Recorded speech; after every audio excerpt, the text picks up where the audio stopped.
Yo, what it do? It's your boy So. We made it. We made End of it. the year, bro. 2023 is upon us. Yeah, man. And we always make it work. We're coming to you from, the West Coast, the East Coast. We're just bringing you guys a lot of flavor right now on this episode. And it's been a long journey this year, dog. We've done a lot, dog. We have, and then the best is yet to come, bro. We still got. I mean, we're just getting started. You know what I'm saying? Ooh. We just learned, what we're capable of Exactly. at our level, and some new tips and tricks and things along the way, and we're gonna implement that stuff now in the upcoming year. So I can't wait Facts. for all the new projects and content we're gonna put out. Facts, man, including OnlyFans, right? We got OnlyFans popping right now. If you haven't already, make sure you subscribe to the Sports with So YouTube channel. That's where we're putting out OnlyFans and a bunch of our Fight Rewind content as well. This week, OnlyFans is rough because they followed the Dolphins, lost fourth in a row to the Packers.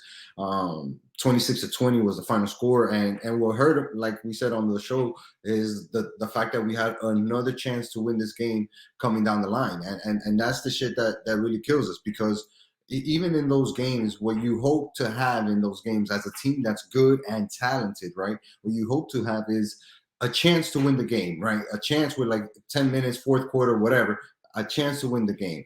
Even with Tua's last two interceptions, right? I'm sure that the team felt confident in that huddle before they took the field and said, hey, let's drive down the field and punch these suckers in the face and get this game. And ultimately, he threw his third interception of the game, which became obviously for the Dolphins. But for this Dolphins team, dog, like, we had such high expectations from what they were showing us, and we mentioned it, how they've been at the highest of highs, right? Tua, NFL MVP type talk. McDaniels mentioned in head coaching of the year awards. Tyreek Hill on pace for 2,000 yards. These guys breaking records. Him and Jalen Waddle. Like, even the defense was getting accolades, right? They weren't playing the best, but they were like, hey, this is a tough defense. Nobody must mess with them. And now fast forward to where we're at right now in the season. The defense is top, bottom 5 in the league. Tua's been hurt for a good portion of the season, concussed now for the third time this season. And we just learned today, right after recording OnlyFans, Joel, that Teddy B has been named the starter for this game against the Patriots. That's a gut punch, man. That definitely is Absolutely. a gut punch. We talked about it on OnlyFans again. We have 2 games left to decide our season. We have the chance to still make it into the postseason. But I had said on OnlyFans that's going to be dependent on if Tua starts or not this week. And now we got the news that Teddy B is our starter going into Foxborough on Sunday, and I don't have a good feeling in my stomach. No, man. And something that I'm reading from Barry Jackson, right?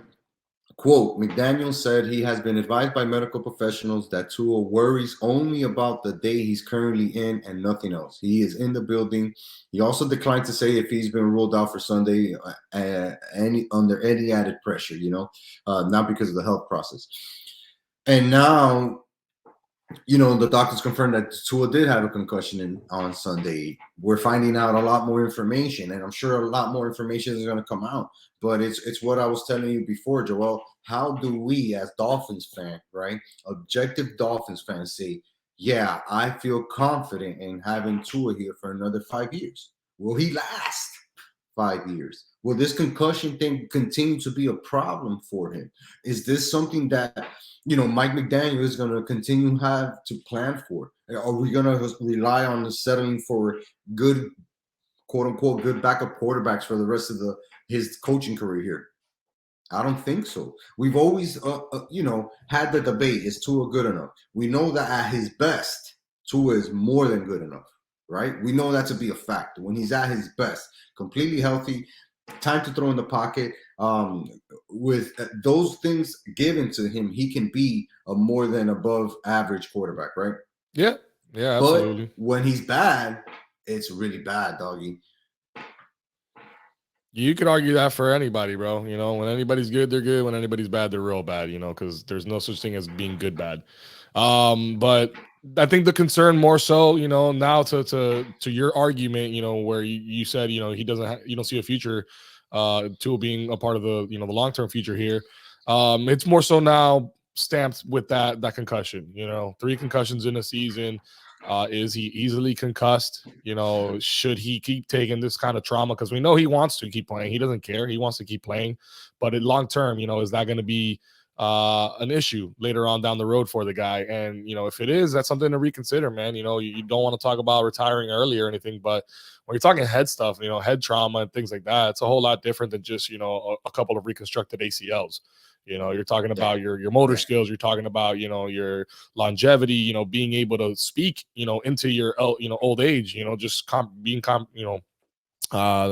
that's not the word I was looking for.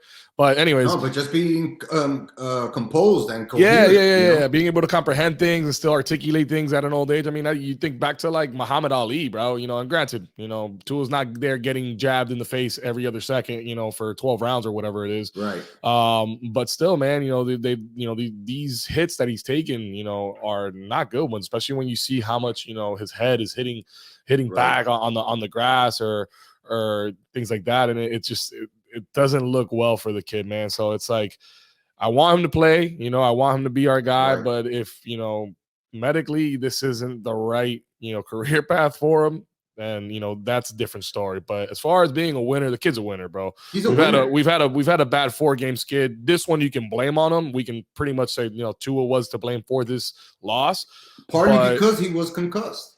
But you know what I mean? But there's other people to blame for, our other losses, from the coaching to, our defense, exactly, to it just, you can count it up. So to just put that sole blame on him, it's unfair. No. As far as putting the whole season on him, that's unfair. You put this game on him, that's one thing, not the whole season, though. Right. No, I 100% agree with you. It's not to put the entire season on this guy, because the whole season hasn't been about him.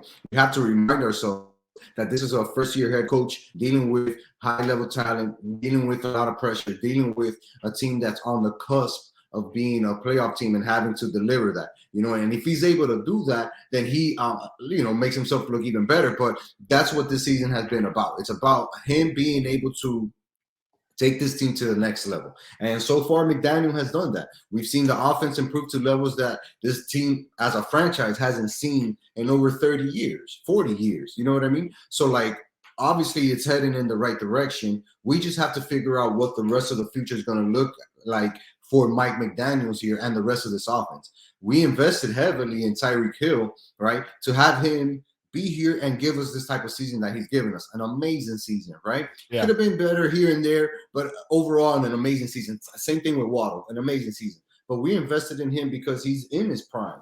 And we know that he doesn't have 8 years of this type of level of football left. You know what I mean? It's very limited, so we have to try to take advantage. Let's look at this game against the Patriots. We got Teddy B starting, right? Who the last time we saw him start a game, it did not look good, right?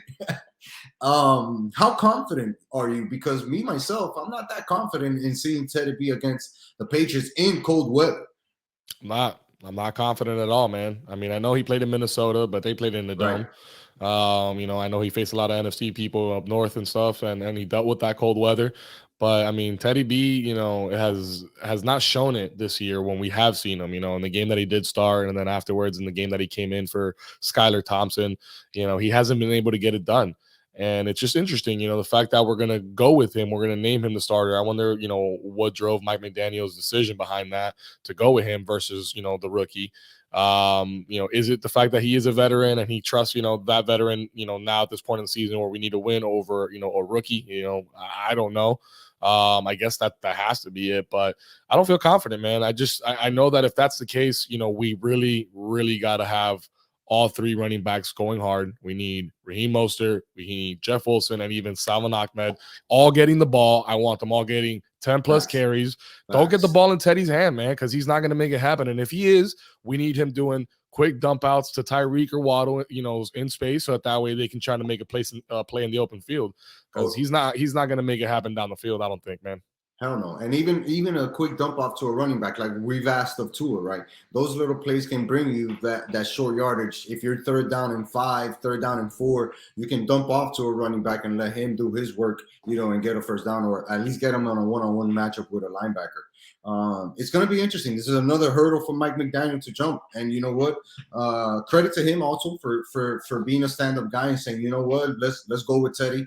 We'll put two on the shelf for now and see what happens, because ultimately his health is what's most important, right? Not the football career, not the wins, losses, the touchdowns. His health is what's most important for Tua right now. And credit to Mike McDaniel for saying, you know what, I'm not even going to risk it. This game isn't make or break for us right now, right? If we win, great. If we lose, we still have another opportunity. But I feel like he's playing it the right way as a head coach. Yeah, well, he learned, I think, from what happened early on in the season where he got concussed and then, was playing 4 days later in that Thursday night game against the Bills. Right. Or not the Bills, sorry, the Bengals. So, but you can see that he's growing already as a coach. Hey, forget it. Yeah. We're going to shut him down. He was concussed. That's all we needed to know. You're out. You're not playing this week. So that's a good move by him. Sucks to not have Tua, man. But of course, players so love above all. Dog. Fuck. I feel I bad am, for dog. you, dog. I am, dog. I am, because it's tough. It's a tough 4-game stretch. We do have the season still in our hands, so to speak. And it seems like we're just setting ourselves up for disaster right now. Yeah, it's not a good position to be in, Joel, and we talked about it before, right? Where we really wanted to have some type of momentum towards the end of the season, to head into the end of the season on a 4-game losing streak, potentially a 5-game losing streak, with your quarterback in some type of health protocol. That's not what we wanted nor expected as Dolphins fan. And then we head into a tough matchup right now. It's a divisional game. We're going up to New England. It's going to be snowing up there. There's going to be cold weather, and we come in as already an underdog, as a 2.5 underdog to start this week. And I'm sure as the news of Teddy, being the starter heads up, we're going to see that number increase to 3, possibly 5 by the time kickoff is on Sunday, 1 p.m. Eastern. I don't know about this game, Joel. My belief in the Dolphins say that these guys are going to find a way to fucking put a stop to this and get a win finally. But this news of Teddy B being the starter now, it's tough. If we do win this game, it's going to be on the hands of the defense. And I feel like this is a good opportunity for them to kind of shut up people like myself who have been ragging on them, right? Especially on OnlyFans. Make sure to go watch that. I don't know. It's going to be an ugly game. 17-14 Dolphins. I'm not making a prediction, man. I've been wrong for 4 weeks in a row. I don't feel good about this game going into it, especially now having Teddy. I just hope. Yeah, I get you, dog. Damn.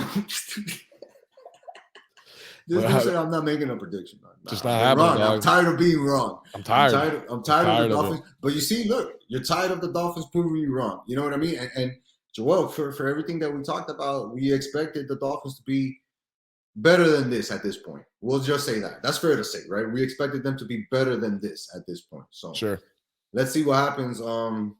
Man, Sunday's gonna be tough. Watching Teddy B start. Hopefully Teddy finds something, and hopefully a Florida boy, a Miami boy, Geno Smith, takes care of business up in Seattle and beats the Jets. Make it a little bit easier for our Dolphins, right, to clinch that playoff spot. Let's see what happens Sunday, man. Let's see what happens Sunday. Let's flip it on over to another team that we're not so enthusiastic about. It's the Miami Heat. Coolest thing that they've done so far is Miami senior high retired UD's number 50 officially. That was the coolest thing that happened for the Miami Heat this week. So wow, cool. Second coolest is Duncan Robinson hitting his 800th 3-pointer in a career. I think he's like top 20 now in the NBA, and also that was his 3,000th NBA points. So he hit the 800 and got his 3,000 points. That's pretty cool, right? That is pretty Top cool. 2 moments for the Miami Heat this week. Great for him. So I guess we'll move on. So the Panthers this week.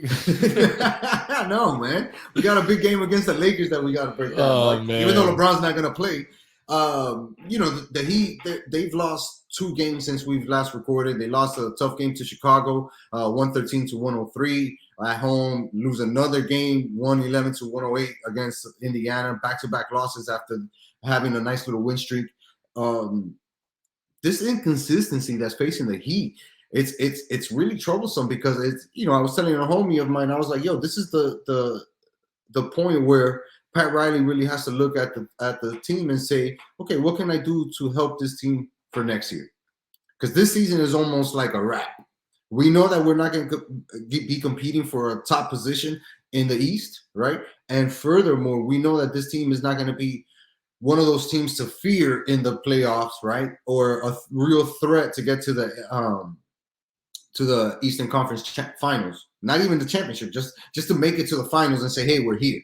I don't think that this team is going to be able to achieve that. So Pat Riley and company has to really look forward and say, how can I improve this team now for next season, or even for the second half of the season? Because the way the team is built and the way that we're currently constructed and what's happening on the court, it's not meshing for whatever reason. And Pat is kind of tied into a couple of contracts. We've seen the rumor mill really getting some steam now with, Nerlens Noel being mentioned, the kid from New York being mentioned. So we know that the Heat are working the back channels in order to make a trade, but it kind of lets me know also that the Heat are kind of heading towards the end of the season a lot sooner than they think. Yeah, don't forget to mention Trae Young recently was rumored to be on the move potentially. What'd you think about that? I like Trae, but I think in order for us to get Trae, we got to get rid of Kyle, which I think a lot of Heat fans would be more than happy to do. But what else do we got to get rid of in order to get that? It's just a matter of what they were valuing him at. But we need something, man. We've been saying it. We need a spark. We need something that's gonna rejuvenate this team because we don't got it right now, man. Even at our best, we don't look the best. When we're at our best, we don't look the best. And that's not a good thing when you got, the Celtics who are missing a beat. They're catching their stride. The Sixers just had a crazy win streak. Joel Embiid and Harden are grooving. You got Luka out west dropping 60. I mean, what is going on with that kid? First place in the West, don't talk about the West. You look at the West standings. Have you looked at the West standings recently? It's nasty. Their 8th seed would be like our 2nd seed in the East. And I don't know why that's always the case, man. I don't know why there's so much more talent in the West. But right now we can't, man. And that game, talking about the games that we lost, that first one of the two, the Pacers. Not against the Pacers, the other one. Oh, the Bulls. The Bulls. That was 111, 103, or 113, 103. Something like that game was never in reach. Nope. We never even had a chance that game. It was never like we were in it. It was like they just always were a couple steps ahead of us. And that's a team that's, a team we've beat this year, that we've been able to compete with, that, has a couple good pieces, but, not something we haven't been able to take care of. And to see that, it was like, really, dog? Especially after this winning streak, we're going to come out and do this. Even the Indiana game, right? That's a team that we're like, all right, we've had some success against these guys, especially recently because the game's been tight. But then you let a guy, Tyler Halliburton, put up 43 points on you, and it's like, man, even with even with the efforts of Tyler Hero and company, because Tyler Hero balled that game against the Pacers, really kept us kind of in it, but just dagger after dagger three, dagger after dagger three. Those are things that are not consistent with Heat basketball. And when you look at this season for the Miami Heat, being defensively one of the worst teams in the NBA is definitely not our standard, which is crazy to see how many points that we give up. And again, I hate to harp on it, but the worst team in the fucking fourth quarter is the Miami Heat, because we always lose the fourth quarter. Doesn't matter if we have a 15-point lead heading into the fourth quarter, we're going to find a way to give it up. And we always find a way to struggle, not be just look awkward, have bad possessions. This team breaks down always in the fourth quarter, and that shit is frustrating. And it's because it's very uncommon for a team like this. That's why I was saying my point earlier of how this team has to find a way to make some moves. And if it includes getting Trae Young and giving up like a Duncan plus a bunch of package and a bunch of you do it.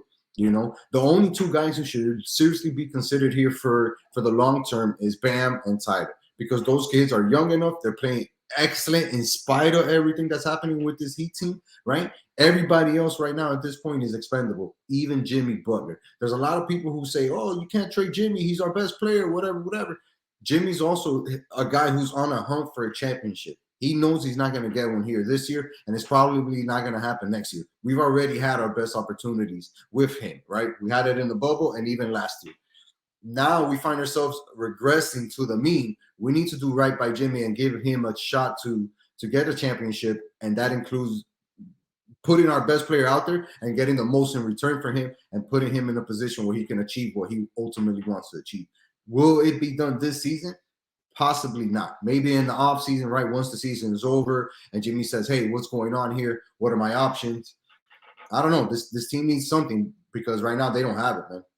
Yeah, I think you're right about that. I think Pat is more of that wait for the off season, wait till the free agents are all there and all that stuff. See what's available to you, so you're not paying the highest price or whatever. But I mean, we need something right now, man. Because I still think that Jimmy is good enough. I think we still have good enough pieces. We've been there. We're not far enough out of it yet. It's still early enough in the season where we control it, man. We can do something. We've been missing something, and Pat, I trust, man. I hope that after this new year, January 1st, we hear some rumors about some more solid rumors about traction around a trade or something like that, man. Yeah, I mean, we're definitely going to need it right now. Excuse me, we're 17-17, coming off a win against Minnesota, right? And we play the Lakers coming up today. I don't know. You're right. There's still a lot of time left in the NBA season, but being in the eighth seed right now is definitely not where we expected us to be so far. 34 games into the season. I don't know, man. Not looking good. Not looking good. If Nah, these nah, guys find a way to get some momentum and put up a 6-game winning streak, then I'll start to reconsider moving people. sure. But yeah, moving Jimmy during the season is going to be hard. You wait for that heavy offseason, right? People to be available, and you use Jimmy in that regards. But everybody else, I'm gonna give you the Tyreek Hill peace sign. Yeah, You're expendable. Except for sure. Bam and Tyler. Everybody else is expendable. Let's see what happens with this Heat, and hopefully in the new year they get it rocking, man, and find some type of consistency.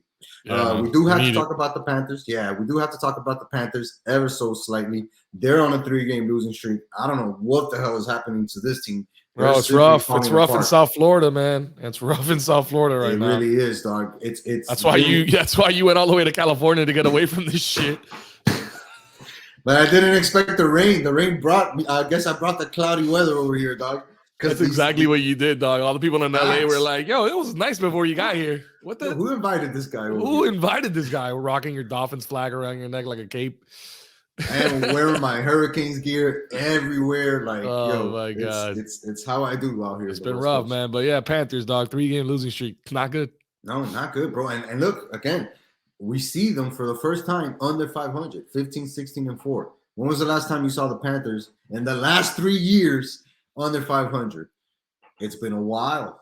It's been a while. You know what I mean? And I don't know what to point at because the majority of the team is still intact, except for the coach.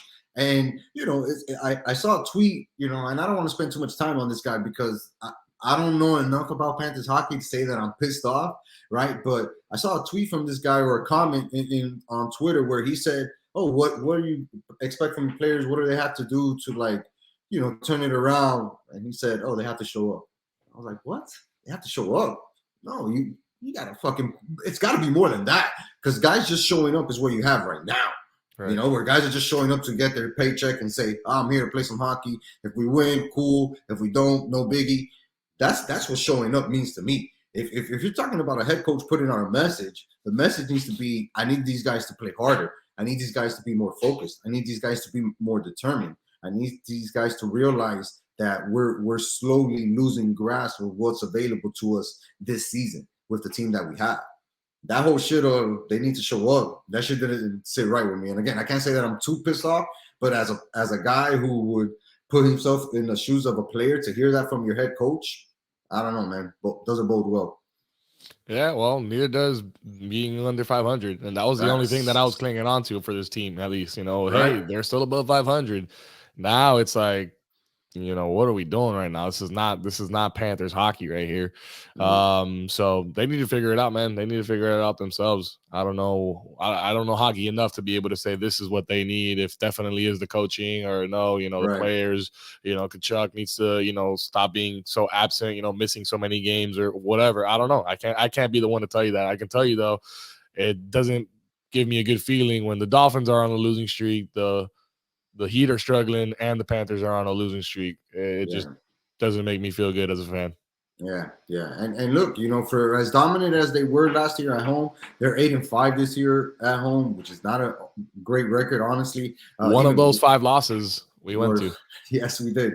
And even worse on the road, 7-11 on the road. Being under 500 is not where you get success. That's not how you set yourself up for the At all, playoffs. dog, at all. I don't know, man. And like I said, there's only been very few changes, right? Kachuk coming in, Hubie going out is like, what's the difference here, really? Like the head coach is what's really the difference. And I don't know. A lot of people were kind of upset when it did happen, when the coaching change happened, right? Because they were like, damn, how do you not give this guy his shot to keep building on this team, right? And the chemistry that they had. Well, Burnett was an interim coach, so Right? he came in after we had the scandal last season early on and all that. So it wasn't really his team to take over. But I don't know. I can't. I heard good things about our new coach going into this season and his resume and all that stuff. Maybe he's still trying to figure it out. He's still trying to figure out what the best system is or scheme is for those guys. Maybe what they were running. That could be another thing too, bro. A lot of guys, they don't like step change. It's like you come in with a new idea and you're like, yo, but we've been doing this and it works. And then it's like they're not fully bought in yet into what he's preaching. That could be something behind it. I don't know. Yeah. Let's see. Hopefully the Panthers find a way to turn it around, man. They got 2 games before the season is over, so they got a chance to get above 500 or the year. Sorry, before the year is over, not the season. And let's plenty see of season left. Plenty of season left. Plenty. Real quick, man. Who do you got this weekend? We got the New Year bowl games, championship bowl games. Saturday, December 31st. We got number 2 Michigan taking on number 3 TCU, and then we got number 1 Georgia versus number 4 Ohio State. We don't talk a lot of college football here outside the Hurricanes, but this matchup looks sick, dude. TCU is a real underdog here, and they're a giant killer. Yeah, I'm gonna go with TCU simply because of the fact I hate Michigan. I hate Jim Harbaugh. I hate Michigan. TCU, I think you're garbage too. Don't get me wrong, but I just hate. We want to see Harbaugh lose. I hate them more. Yeah. So I just think Georgia is clearly better than all those teams combined. So it's Georgia Ohio State, right? Right. So if they beat Ohio State, that's technically the better or the tougher matchup that they're going to face, either whether they face Michigan or TCU. So I feel like if Georgia gets through that, they got an easy road to that national title, which would be cool.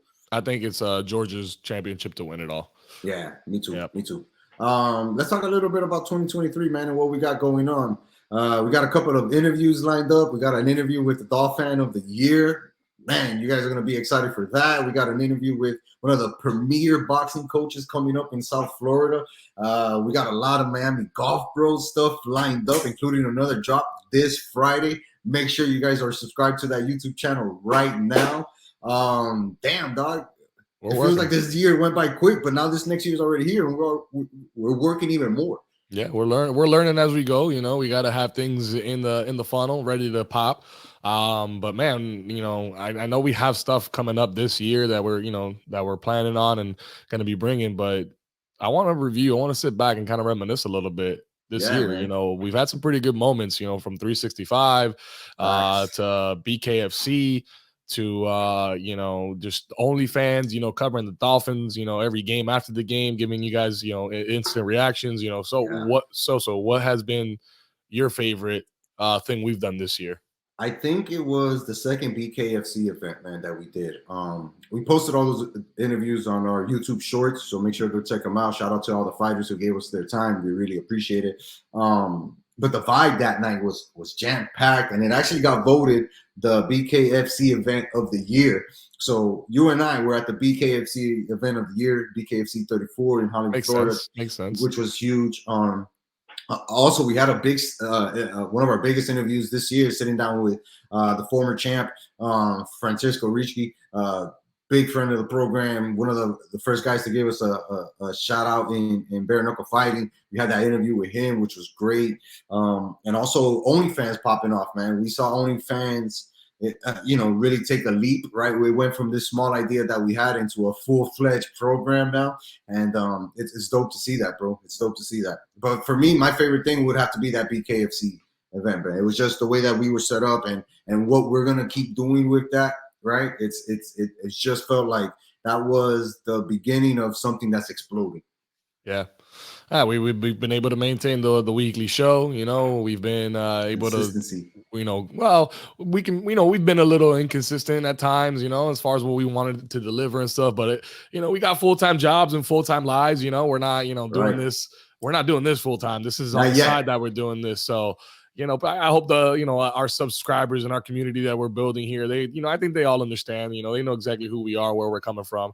Right. But at the same time, we have been able to do some good stuff this year. I think my favorite moment this year, man, honestly, shout out to Justin and Youssef for having us at the Delray Beach Fight Night 4. That was a really dope project just for me, just kind of to see their setup and what their crews were doing, and then also the role that we kind of played in the end. It was kind of an important role when we look back at it, and we didn't expect that. It was just us, doing what we normally do, just being prepared, as much as we can to our extent, and we were prepared, and things just kind of worked out that night, and the video came out great. We got to see Greg Hardy's boxing debut. We were able to cover that. We had all access and stuff like that. So for me, from like the planning of that event for you and I behind the scenes, actually shooting it, kind of doing the interviews and all that stuff, to then putting together that video, which is one of our better performing videos this year. That I think was one of my favorite moments, man. That's a great one, bro. That's a great one, because you're right. That one had a full-fledged production, dog. Like from beginning to end, having the script, setting it all up, and even executing it, right? It felt like it was a Showtime production almost, right? And we made it happen. A little bit of rain didn't even hold us back that day, dog. We made it happen. An honorable mention too to 365, man. We did a lot of good 365 this year, baby. Yeah, man. We know that some of those boys have been calling us. Where you guys been at? We want to see us on the big screen again. Obviously with football season, OnlyFans, and all that stuff, we've had a couple other things going on, but we want to get back to that. We want to get back to covering 365 as often as we can and bringing you guys those videos. We know you guys like those too. And not only that, not only bringing it to you, but in a different and even better way. Because if you look at our 365 videos, they've gone from like kind of one-dimensional to something even more exciting, and everything we've added to make that product a little bit better for the viewership. Yeah, man, 365 football is definitely climbing in our rankings, and getting back to our roots, right, is always great. And checking out those guys and seeing the talent out there that they're recruiting is always nice too, man. Oh yeah, man. Yeah, man, we got a lot to look forward to, and we have a lot to be thankful for, and we want to take this opportunity to thank you guys. Everybody viewing this right now, everybody listening to the sound of our voices right now, this is our deepest thank you that we can offer you, man. Your support has meant everything to this show and to this production, whether it's Sports with Soso, The Fight Rewind, OnlyFans, Miami Golf Bros, like everything you guys have helped us achieve this year has been much appreciated, and we're really grateful for it, and we can't wait to continue to bring you our hard efforts so you guys can enjoy it in 2023, man. Joel, I'm sure you want to emphasize a little bit on that. No, man, I think you said that all beautifully, man. You put the little bow on that already.